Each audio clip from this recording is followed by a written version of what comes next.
Est-ce que tu aimes la personne que tu deviens? Et sur quel aspect aimerais-tu évoluer?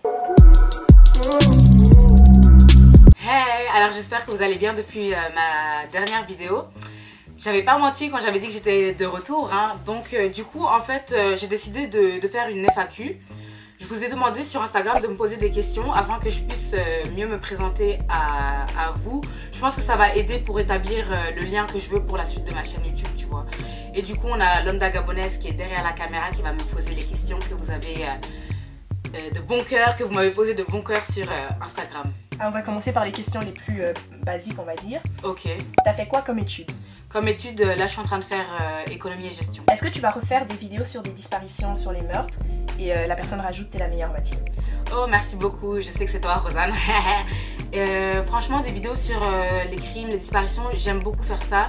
Mais je pense plus que je vais proposer ce type de contenu sur ma chaîne parce que je pense que c'est négatif en soi. T'es en train de parler de la souffrance des gens, de crimes, et même si c'est quelque chose que j'aime beaucoup, on devrait pas aimer ça en fait, tu vois. C'est quand même on se base sur le malheur des gens, tout ça. Du coup je pense que non, même moi je dis pas que je vais arrêter de regarder ces trucs, je vais continuer, mais moi je vais pas en faire sur ma chaîne parce que comme ma grand-mère me dit, tu attires ce que tu vois, et j'ai pas envie de j'ai plus envie de mettre ce genre de vibe là sur la chaîne, tu vois. Alors, Solvay, c'est du champagne, vrai ou faux? Ou alors déjà je vais vous expliquer. Solvay c'est l'école dans laquelle j'étais ici à Bruxelles. C'est aussi de l'économie, c'est affilié à l'ULB. L'ULB c'est l'Université Libre de Bruxelles. Et en gros c'est une école ultra dure. Genre je peux même pas répondre à cette question en rigolant parce que moi Solvay ça m'a fait mal. La vérité, Solvay ça m'a fait mal. En rapport avec Solvay alors, pourquoi t'es partie vivre à Lille? En rapport avec Solvay, j'ai pas réussi à Solvay. En fait ça s'est mal passé pour moi là-bas. Du coup j'ai dû bouger à Lille pour faire mes études et là ça va beaucoup mieux. As-tu déjà pris une décision qui avait le pouvoir de complètement changer ta vie? Alors non. C'est trash, bizarre ce que je vais dire, mais moi je subis plus. Enfin, dans ma vie, on va dire que j'ai plus subi des événements qui m'ont fait radicalement changer de vie plutôt que moi une décision, tu vois. Par exemple, le plus gros événement qui a radicalement changé ma vie, c'est quand ça s'est mal passé pour moi à Solvay. Du coup, j'ai dû déménager, je suis passée de Bruxelles à Lille, nouvelle vie, et voilà, tu vois. Mais c'était pas mon choix personnel. Parce que moi, si j'avais le choix, j'aurais réussi, tu vois ce que je veux dire.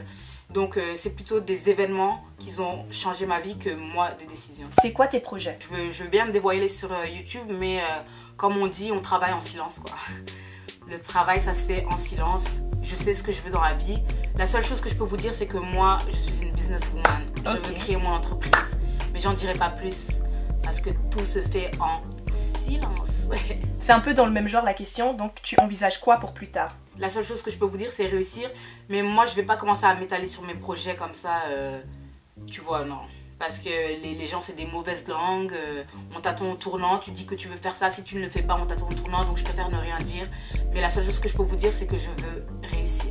Est-ce que tu aimerais créer une marque de vêtements un jour? Et si oui, ce serait quoi le genre en fait? Le style un peu? Franchement, j'y avais jamais pensé. C'est pas dans mes plans. Si un jour on m'en donne l'occasion, pourquoi pas. C'est pas dans mes projets, tu vois, mais si ça devrait se faire, honnêtement, je sais même pas quel type de vêtements je ferais. Je pense que j'irais plus dans le sportwear. Ouais, vu que tu vois, j'aime bien, tu vois. Mais sinon, non, c'est pas dans mes projets, Pour toi, c'est quoi le succès sur YouTube? Pour moi, au début, le succès, genre quand j'avais commencé YouTube, c'était genre 100 000 abonnés, 100 000 vues sur chaque vidéo, tu vois. Mais maintenant, j'ai redéfini le succès d'une autre manière. Maintenant, pour moi, le succès sur YouTube, le jour où je vais réussir sur YouTube, c'est le jour où quand je poste une vidéo, je vois dans les commentaires je ne sais combien de personnes qui sont là en train de débattre, discuter ensemble. Et là, je sais que j'ai réussi. Quel est un trait, donc on reste sur le thème YouTube, donc quel est un trait de caractère que t'avais avant qui t'a empêché de bien avancer sur YouTube, mais aussi en général? Le trait de caractère que j'avais avant, c'est que quand je suis arrivée sur YouTube, je me suis beaucoup basée sur ce qu'il y avait déjà sur YouTube. C'est-à-dire des vidéos make-up, genre Get Ready With Me, des trucs comme ça. Ok, c'est bon, j'aime bien regarder ça, mais c'est pas ce que j'aime faire.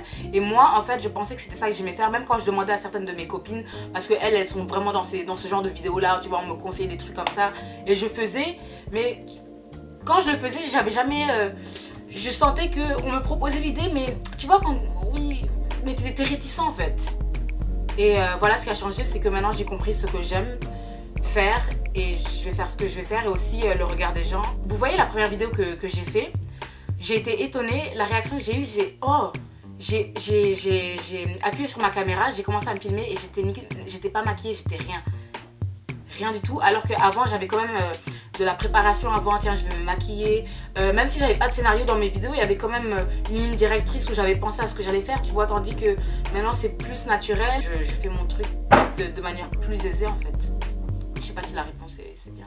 Non, moi j'aime bien, surtout que c'est en rapport avec la prochaine question, donc comment a évolué ta vision? Ma vision, la seule chose que je peux dire sur ma vision, c'est qu'elle est beaucoup plus large. Après, cette question elle est tellement deep que je peux pas mettre des mots sur comment ma vision a évolué, tu vois. Ça c'est à moi de vous le faire ressentir, de vous le faire voir à travers mes prochaines vidéos, tu vois. Parce que je peux te dire que maintenant je suis comme ça, mais après si je te sors des vidéos, les mêmes vidéos que je faisais en 2017, bon chérie, ta vision elle a pas évolué, tu vois, c'est quelque chose qui doit se ressentir et vous allez le ressentir. Et je pense que vous l'avez même déjà senti parce que aux commentaires que j'ai eu dans ma première vidéo, je pense que ça s'est bien ressenti que damn, c'est différent en fait. Donc là on va dire une question un peu plus deep. Ok. Est-ce que tu aimes la personne que tu deviens? Et sur quel aspect aimerais-tu évoluer? Salah, merci pour cette question, j'adore la personne que je deviens, franchement j'adore. Je suis tellement fière de ce que je suis en train de devenir en fait, parce que je vois que bah déjà on reprend la question de Alexia concernant ma vision, et je vous retiens à tous ceux qui m'ont posé les questions, je sais qui a posé exactement quelle question. Bon, je vais pas mentionner vos noms à tous, mais je vous retiens, bref. Et c'était quoi la question encore? Est-ce que t'aimes la personne que tu deviens et sur quel aspect tu veux évoluer? Okay. T'aimes trop congosser, meuf? Ouais, moi j'aime trop. J'adore la personne que je deviens, franchement. J'adore. Je vois que je m'ouvre. J'ai plus peur comme avant. Je fais les choses que j'ai envie de faire en fait. Je fais ce que j'ai à faire. Je suis fière de ce que je suis. Plus personne ne peut m'atteindre en fait. Moi, mon pire ennemi à l'heure d'aujourd'hui, c'est moi-même en fait. Il n'y a que moi qui me bloque. Sinon, la bouche d'une telle personne ou la bouche d'une telle personne ne m'atteint pas. Comme on dit, la bave du crapaud n'atteint pas la blanche colombe, tu vois. Excuse-nous. Exactement, donc ouais, j'aime vraiment ce que je deviens. Et je pense, je dis pas que je suis encore en train de travailler sur moi-même pour vraiment, bon, vous avez compris, voilà, vous avez compris. Donc c'est un peu en rapport avec la dernière question. Est-ce que la Mathie de 10 ans serait fière de la Mathie de 22 ans? Ou est-ce qu'elle est fière de la Mathie de 22 ans? Ok, Jenna, pour répondre à ta question, la Mathie de 10 ans serait tellement choquée de ce qu'est devenue la Mathie de 22 ans, mais choquée. Parce que déjà à 10 ans, moi j'étais sûre qu'à 22 ans, en fait, j'aurais un mari, un bébé et que j'aurais fini mes études en fait. Rien de tout ça, rien de tout ça, mais actuellement, je viens de dire que je suis satisfaite de la personne que je deviens. À partir du moment où moi je suis satisfaite de ce que je suis actuellement, c'est que la Mathie de 10 ans, automatiquement, elle sera fière de moi. Tu vois ce que je veux dire? Tandis que si là, je serais pas fière de tout ça, bah là, elle va quand même, elle va se dire miskin, tu vois, miskin Mathie de 22 ans.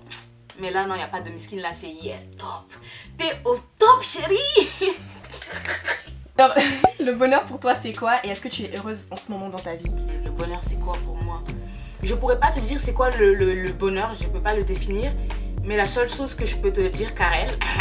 C'est pas Karel. C'est pas Karel. Ah, c'est pas Karel. Sérieux, meuf? C'est Alex.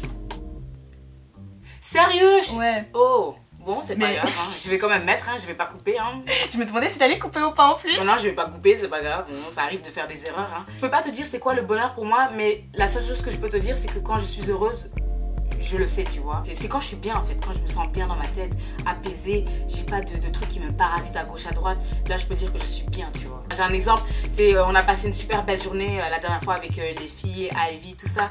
Et ce jour-là, ouais, j'étais contente, j'étais vraiment trop contente. Et là, on peut dire que ouais, le bonheur, et même je suis contente. Enfin, toute cette semaine-là, je suis trop contente. Je suis trop contente. Bah, je pense que t'as un peu répondu à la prochaine question. À quel moment es-tu le plus heureuse? À quel moment je suis le plus heureuse? Bah, je peux pas te dire, ça dépend, mais tu vois, mais ça dépend. Je peux être heureuse même quand je dors, tu vois. Mais le bonheur, ça se ressent. Je peux pas te dire c'est quoi, mais tu le sais quand t'es heureux, tu vois. Tu sais quand t'es triste, tu sais quand t'es content, et voilà quoi. Quelle est ta définition du paradis? Le paradis est indéfinissable, mademoiselle Karel. Là, je me suis pas trompée, mais le paradis est indéfinissable. Et c'est ça justement le but du paradis, parce que je pense que si tu pouvais définir le paradis, bah non, c'est pas le paradis en fait. Parce que le paradis, c'est quelque chose d'inatteignable pour nous les humains justement. Du coup, je pourrais jamais te donner une définition du paradis, à part que pour moi, je pense que le paradis, c'est vraiment le moment où, je sais pas, peut-être en symbiose avec toi-même, où il y a quelque chose, genre, je sais pas, je peux pas, je peux pas en fait, je peux pas dire. Je peux pas avoir la prétention de définir le paradis en fait. Quelle est la dernière fois que tu es sortie de ta zone de confort et qu'as-tu fait? La dernière fois que je suis sortie de ma zone de confort, bah, je pense que je suis en train de le faire actuellement en fait. Dans le sens où, vous voyez comment je suis en train de m'exposer sur les réseaux sociaux, Instagram, au fur et à mesure, je parle. J'ai toujours été comme ça, mais sauf que je le faisais avec mes amis, j'osais pas. Mais maintenant je le fais, je m'en fous. Je m'en fous. Et ouais, je suis clairement en train de sortir de ma zone de confort parce que je fais ce qui me plaît sans me soucier de ce que les gens vont penser en fait. Et ouais, donc constamment, même avec cette vidéo, je sors de ma zone de confort. Je suis en train de le faire en fait, voilà. Et ça fait quoi de sortir de sa zone de confort? Ça fait du bien. ça fait du bien et je pense qu'on devrait tous le faire, tu vois, sortir de sa zone de confort parce que si tu restes dans ta case, tu vas jamais te développer, tu vois, tandis que quand tu sors de ta zone de confort, tu es obligé de t'adapter, de voir autre chose, de tester de nouvelles choses, tu vois, et c'est ça qui te fait grandir parce que si tu restes toujours dans ta zone de confort, moi j'en connais des gens qui restent dans leur zone de confort et pour moi c'est des gens qui n'évoluent absolument pas. Il faut sortir de sa zone de confort et c'est comme ça qu'on va grandir et évoluer. Quelles sont tes idoles et tes inspirations dans la vie? Alors, quelles sont mes idoles? Je n'ai pas d'idoles. Déjà, c'est haram, c'est vraiment haram. Moi, je suis croyante, je suis musulmane. On ne peut pas avoir des idoles. On n'idolâtre personne dans la religion. Concernant des inspirations dans la vie, j'ai pas d'inspiration à long terme. Mais la seule chose que je peux te dire, c'est que la dernière personne qui m'a inspirée, c'est Nipsey Hussle, tu vois. Après, il m'a inspirée dans le fait où j'ai vu qu'après le décès de cet homme-là, tout le monde a parlé en bien. Tout ce qui sortait sur lui, j'étais choquée. Je me disais, waouh. Waouh, j'aimerais qu'on parle comme ça de moi en fait. J'aimerais vraiment qu'on parle comme ça de moi et ça m'inspire à faire le bien, tu vois. Ça m'inspire à faire le bien, à donner aux autres, à aider, à conseiller et voilà. Donc la dernière personne qui m'a inspirée c'est lui, mais sinon à long terme je n'ai pas d'inspiration. Comment vis-tu ton intersectionnalité, donc le fait d'être noire, musulmane et femme? Super question. Les trois choses je le vis mais à merveille. Mais le fait d'être femme, noire et musulmane, surtout noire et musulmane parce que pour moi être une femme en 2019 ça pose pas problème. Sinon d'être noire et musulmane, on est forcément exposé à beaucoup plus de pics. C'est-à-dire qu'on va sur les réseaux, on a de l'islamophobie et on se sent concerné. On va sur les réseaux, on a du racisme, on se sent concerné. Tu vois ce que je veux te dire? T'es concerné par tous les gens bêtes de ce monde en fait. T'es concerné en fait, tu vois ce que je veux te dire? Le racisme te concerne, l'islamophobie te concerne. Et moi, je vais vous dire un truc, genre, parce que ça se lit pas sur mon visage que je suis musulmane. Genre, il y en a certains qui ont toujours pas compris en 2019 que tu peux être noir et musulman. Ça, c'est déjà c'est problématique. J'espère que vous allez changer, les gens qui sont comme ça. Mais j'adore, en fait, dire aux gens... ouais, tu sais, je suis musulmane parce que je vois genre le regard dans les yeux qui est un peu surpris, tu vois, qui est un peu surpris et genre qui se disent, bah ça se voit qu'ils ont une image de l'islam, de la femme musulmane, le voile ou alors une arabe. Pour eux, les musulmanes, c'est que des arabes ou quoi. Et de voir moi qui est pas dans ces stéréotypes-là, ça les étonne. Donc moi, j'adore en fait. J'adore le fait d'être femme, noire et musulmane. Comment ta famille, donc c'est le pays, les amis de ta famille, prennent le fait que tu vives seule, car dans nos coutumes, une femme non mariée ne vit pas seule? Ça, c'est une question intéressante et tu sais qu'avant cette question, je m'étais même jamais posé cette question. Je vis seule et ils le vivent très bien justement. Au contraire, on me demande comment ça se passe à Lille, c'est comment Lille, tu aimes bien. Franchement, il n'y a aucun souci avec ça, il n'y a vraiment aucun souci avec ça. Est-ce que tu crois que le destin de chacun est tracé? Je pense que, regardez bien comment je fais mes bras. Là je montre un chemin large comme ça. Je pense qu'on a tous un chemin large qui est tracé comme ça. Mais on ne peut pas dire que le destin est tracé, mais on a tous des choix dans la vie qui vont nous mener dans une direction ou dans une autre. Voici le chemin et après nos décisions qui sont à l'intérieur du chemin, ça fait que tu vas là-bas ou que tu vas là-bas. Tu vois ce que je veux dire? Mais toujours à l'intérieur du chemin. Parce que sinon, on peut pas dire que Dieu a mis un bébé au monde et que ce bébé est destiné à être mauvais. Non, en fait. C'est tout autour, les choix qu'il a fait, l'environnement qui va le prédestiner à être mauvais, tu vois. Mais personne ne naît sur terre pour être mauvais ou pour être bon. Et je pense que Dieu te laisse prendre tes choix, mais que lui sait en fait où tu vas terminer. Tu vois ce que je veux dire? Mais que tu as quand même le choix. C'est très complexe. Hein. Bon, je pense que vous m'avez compris. On a dû bouger, du coup, si je suis pas à la même position, c'est normal. Pardonnes-tu facilement? Bah ouais, honnêtement, je pense que oui, je pardonne facilement en fait. Moi, j'ai toujours été persuadée d'être quelqu'un de très dur, mais en fait, non, parce que de plus en plus, je vois que je laisse passer des choses en fait que d'autres ne laisseraient pas passer en fait. Parce que j'essaye de comprendre de plus en plus la personne, les actes de la personne, et je me dis que c'est pas grave en fait. Si la personne me fait ça, c'est pas grave, c'est parce que elle aussi avait ses raisons. J'essaie de me placer à la place de la personne en fait. Mais attention, parce que pardonner facilement, ça ne veut pas dire oublier. Je n'oublie pas moi, je n'oublie rien du tout, je retiens absolument tout. Et peut-être que là est le problème, tu vois. Ok, la dernière question, tes sons ou ton son du moment? Bah mon son du moment c'est 91 de PNL. Tu sais que ce son là, en plus au début j'étais pas trop dedans, et après quand Linda est venue à Lille avec Alexia, on a fait tout le week-end en écoutant ce son. On va même terminer la vidéo sur ce son, de toute façon YouTube m'a démonétisé, du coup vas-y, balance le son même. Et... Faut que ta chicha trop flinguée. Et nous c'est cigare à Capone. Et ok. Voilà, cette vidéo elle est terminée, j'espère vraiment qu'elle vous aura plu. Déjà je tiens à vous remercier vraiment personnellement chacun d'entre vous qui m'a posé une question, parce que le fait que je demande de l'aide, vous savez que ça va m'aider à filmer une vidéo, et que vous preniez le temps de réfléchir, c'est vraiment beaucoup pour moi, tu vois, ça veut dire beaucoup. Donc franchement je vous remercie de ça. J'espère que vous avez, vous en particulier qui m'avez posé des questions, c'est d'abord vous que cette vidéo elle est d'abord pour vous avant d'être pour les autres, tu vois. J'espère que vous allez apprécier, et les autres aussi, j'espère que vous allez apprécier la vidéo. Maintenant je vous dis à bientôt, et ouais, à bientôt. Moi en tout cas je suis contente, même si ouais je suis trop contente, bref.